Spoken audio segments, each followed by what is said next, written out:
AI, when we say AI in trading, actual doing the trading, I mean, I've got no idea, to be honest. I think it could be quite distracting. I think we need to focus on the best possible service of what we're doing through our technology. And yes, if we can think of ways systematically to be providing better liquidity, fine, absolutely, we should be doing that.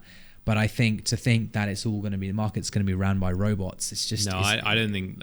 what I do think will happen is that AI might augment the traders, example, right? If I say, right. I want to have a different stop if it's a trending trade versus a contrarian trade versus a momentum trade. I look at what the market conditions are, what the volatility are. You can bring all that together, the logic that you're going to do anyway, to come up with a tradecraft, your risk management framework. Yeah. That AI makes a lot of sense, and we absolutely will be doing that, right? And that's an example of helps your trading in terms of risk management a hell of a lot.